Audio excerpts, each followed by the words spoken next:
I have to wonder sometimes, as a point of self-reflection, when people talk about certain things, like the meaning of life and how meaningless it is and how we live in a meaningless universe, I, I can't remember the guy's exact um, name, but there's like a hierarchy of needs. First, you need to breathe, then you need to be warm, then you need to be freaking have food or water, food, and security. And it's like beyond that, people start talking about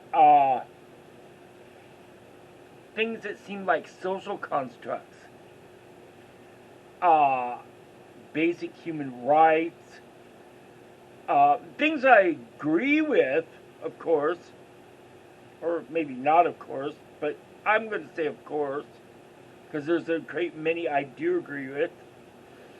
Um, the right to prosperity, the right to equality, the right to natural rights, a whole slew of rights that aren't really guaranteed by nature or anything. Uh, and when I see this, I sometimes come face to face with one of the most difficult aspects of when I was, well, I am an atheist, but I mean, of living a natural, naturalism life. See, you could say natural life, and it means one thing. You could say naturalistic, and it means another. But if you say you believe in naturalism, then it's like you're denying the supernatural. So there's no exact way to say istic or ism.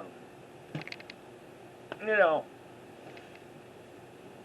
but I in the atheist community, 10, 15 years ago, I people who, for political reasons and ideological views, argued against Christianity, and they always returned to the naturalism point that these are logical fallacies, there can be no God, there can be no supernatural, but yet they're all Wiccans, Buddhists, and whatever. New Age. Okay. And the reason I bring this up is because I think, well, I I could be wrong because the science is obviously there, but even science is there when I don't think you can really trust science to be there. Science, just like the old boss who was influenced by a majority view, is now um, influenced by a uh, uh, diverse view, a diversity view. And when you have to deal with these things, you come across the fact that with science, you might not be getting everything, but yet the science is there. So make of that what you will. I generally don't dip too deep into conspiracy theories, says Karis. But generally, uh, I believe, and this could be very wrong, but I tend to feel that a lot of what I see, especially since I have a progressive, conservative, libertarian viewpoint, and thus get a split perspective on the political spectrum, is that people are filling in for religion, whatever religion it is, because it's hardwired in their brain. Sports, art, anything. I don't know. Entertainment,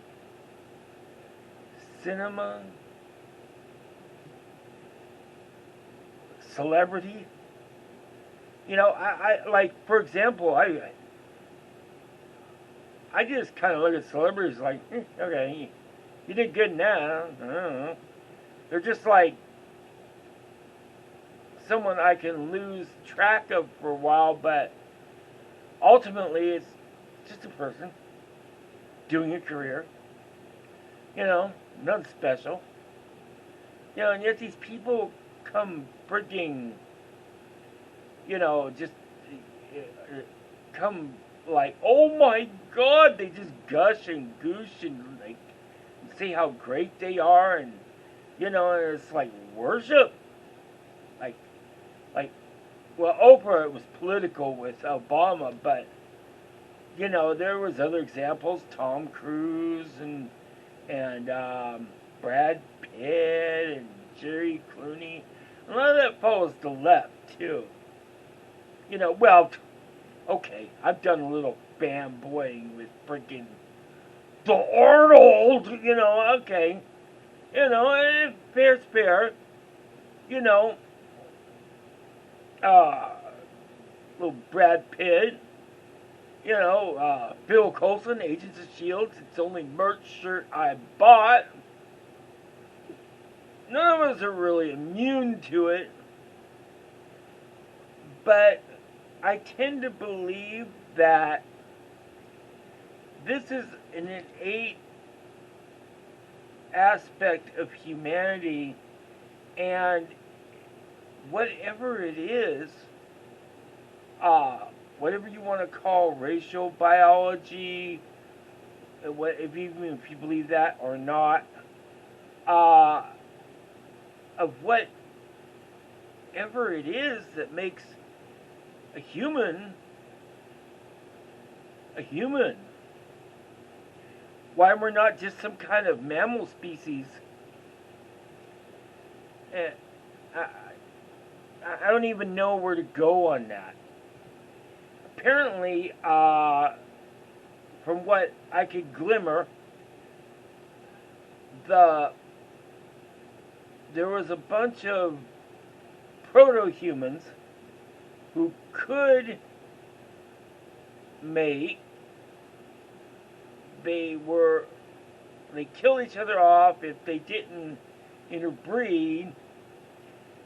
And before that, at some point when it was like more monkey than man, or even caveman, there was like a bottleneck, like 12,000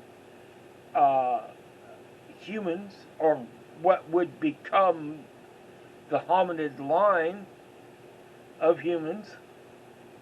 You know, what? Whoa. You know, I mean, there's all kinds of weird things. If you watch these nature videos, you know, the planet almost froze. They think a gamma ray burst hit the planet.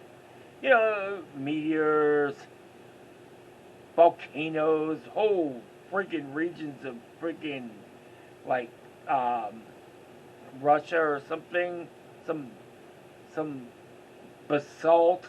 I'm not sure I got the name right, but, like, you know, areas the size of freaking the Great Plains becoming a volcano. You know, the way Yellowstone's going to. And it's like, what? and whatever the hell plate tectonics is. Oh, and someone said something else, and it's like, well, is there life out there? Isn't there life out there? Well, they say, if I got this right, which I probably don't, but that if there was life out there, and why there isn't, we do not know, it should be abundantly clear that there's life out there. The greater mystery, the Drake equation, for I think Edward Drake, is why the hell is there something out there? No, I mean, really, why not? It would take human beings at existential growth, like 10 million years, and that's very a short time, by cosmic standards, universal standards, to inhabit the whole galaxy. If we were little von Neumann machines, which are machines that can build themselves and freaking build more machines, ow, god damn, man. Talk about a hierarchy of needs. What the fuck was that? Oh, time out. I just fucking shit, man. Okay, where the fuck was I? Oh, Christ. Talk about a hierarchy of needs, man. Oh, I need a force field. Oh, man. There's little fucking goddamn fucking mosquitoes everywhere. It drives me nuts. Oh, anybody else get that? Anyway. Let's see, what was I talking about? Hierarchy of needs. Oh, Van Neumann machines? Whatever. Anyway, the point is that freaking these things, should be there. But they're not there. And like, what the hell is that? I mean, there's so many possibilities. Maybe by the time a society gets to be where it can be independent of their home world, they destroy their home world. Cold world went hot. Cold war, I'm sorry to say, not world, went hot. Oh, look! Look how human beings love their freaking Cold Wars. Because they really wanted to be like World War II, but nukes won't let that, I mean, if we could get away with nuking someone else, we would nuke the hell out of someone else if we could. Ooh, the pretty lights. It's the human beings that are the monsters. Look at your media, look at your science fiction, look at your movies. That ain't nice. I mean, that's why we live on a quarantine planet. The little green men who fell were like, oh God, not this, anything but this, And I mean, 100 years later, Roswell. Poor little green bastard. And I mean, we're a child race. And I'm beginning to wonder, when we think about these things, why we do. It absolutely makes no sense. And to talk about, well, I don't want to be a nihilist, but what meaningful life what meaningful anything. You fall down, hit your head, die, or you forget who you are. You don't even have to die. Once you forget, not just forget, like if you got amnesia or something, but what if, I don't know, how do I put this?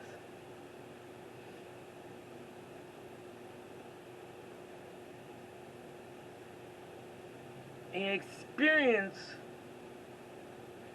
in your life can change you without it being a dramatic experience. Getting hit by a bus, falling out of a plane, falling into a coma. You're not quite the person you were before. Things can change you as a person, but even if you died briefly and came back, there's still a continuity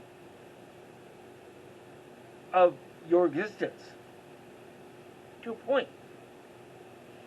Like if someone goes halfway drowns and their brain functions deteriorate, or they overdose, or a million other things that physically change them, then it's a debate whether their continuity of life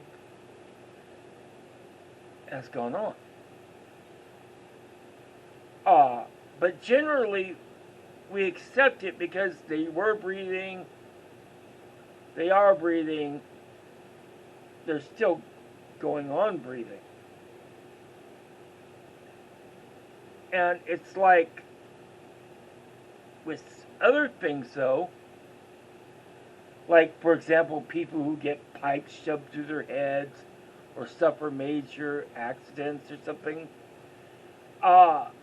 these kind of dramatic injuries actually change who they are. They completely alter the person. The person, even though they have a physical continuity, physical continuity of life, that ain't the same person in there. There's a different ghost in the shell. Or is there? I don't know. What is it that makes human beings human beings? So far, the only thing between us and other things seems to be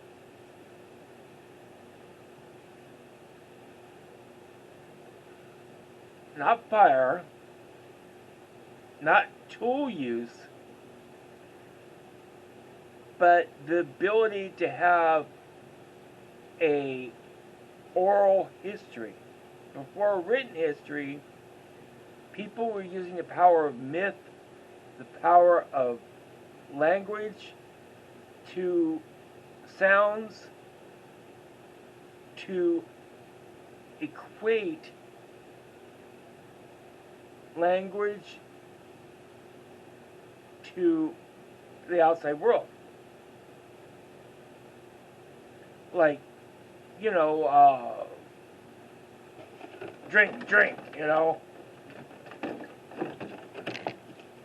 bone, you know what I mean?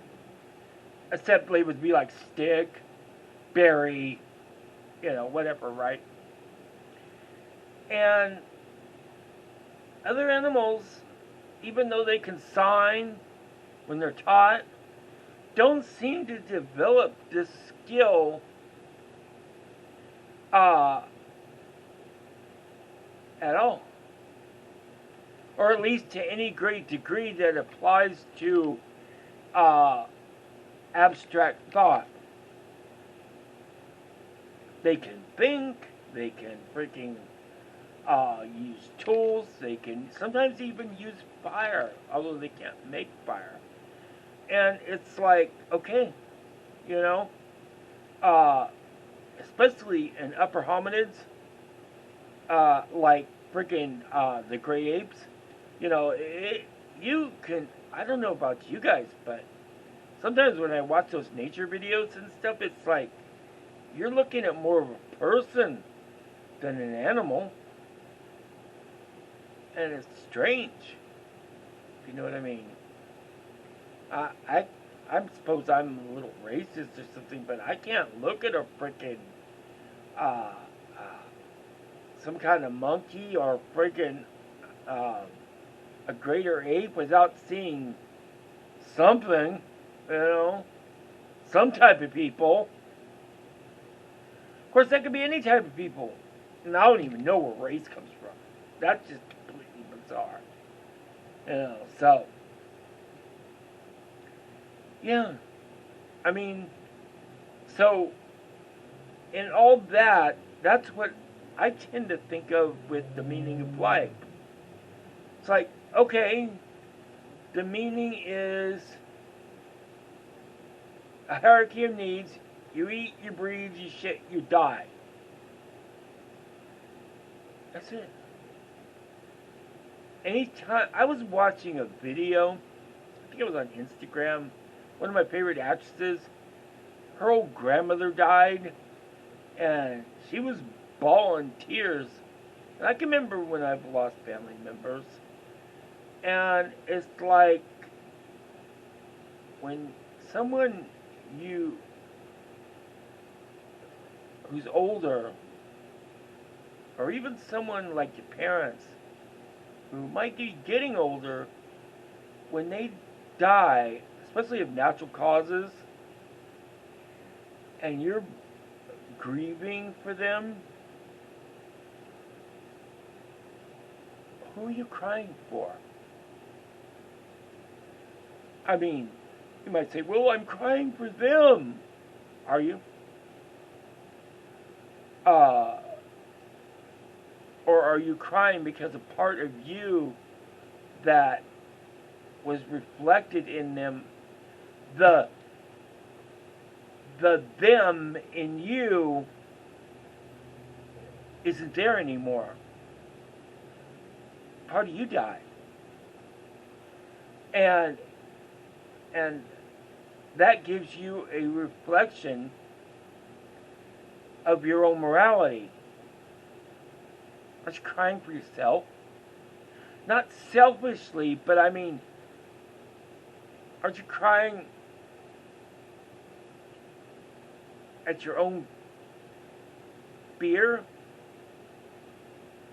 Like, if you were told you were going to die, because we're all going to die, and what does that mean in the meaning or meaningless of life? I'm sorry, but I'll just take a altruistic, hedonistic freaking view. You know, I know that's selfish, but there's a small ride. You know, you get pets, you watch pets die. You know, you get freaking family, you watch family die. You know, you watch freaking the news and shows, and you watch things from freaking things you enjoyed as a kid, and those actors and actresses, they die. They just die. Everything just dies. You know, it's like, I'm sorry, it's just, no, the meaning is life, you died. There's your meaning of life. Dead. Rotten in the fucking trash. Goodbye, blah, blah, blah. You're dead. And it's like there's an illusion there. I always had this idea that, like, reality was something maybe an insect would see. Hard, sharp, hellish. You know, live, die, eat, breathe. Just, nightmare shit. Like when you're up 3 in the morning watching those goddamn nature videos with David Attenborough, oh, the mantis, he's having a hard time, but he likes his mate. But she is kind of picky. She might not like him, and if she doesn't like his courting, she will eat him. What the? And it's like, okay, that's got to be a fun existence. And whatever existence having the mind or mindlessness of an insect is like. How do freaking insects view the world? I guess they, I don't know. How does a lower animal think? What do they think? When your dog's smiling at you, is he kind of wishing you could freaking couch toad? I mean, your cat's definitely out to eat you. That's just a given. They're just biding their time. But an insect, and so we use these illusions, these veils to these realities. Veil here, veil here. And it's like a veil to a window. And it's like with these veils, we start tricking ourselves. That's where religion comes in. Magical thinking. The power of myth. Things like freaking, not just a physical hierarchy of needs, but things like, oh yeah, we're back to what we were talking about. Full circle. Oh, I have natural right. I have civic rights. I have frigging a living wage. I need a safe space. I don't think you are taking care of my country. That election was fraud. What are they teaching the children? We can't have school vouchers. Yada, yada, yada. God damn it, my internet's down. Ah! Yeah. So really, what's meaning? What's meaningless? What's meaning? What's anything? You live, you breathe, you fart, you die. That's it. As far as I can tell. People who seem to be the most intelligent, for some reason, seem to be the most, deluded. Or maybe they have a depth of insight that, like an insect to a freaking monkey, it just can't fathom. Which one is it? Huh. I'm guessing more the former.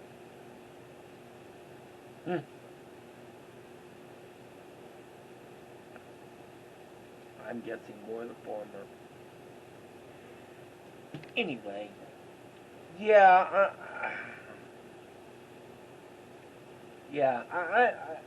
meaning of life.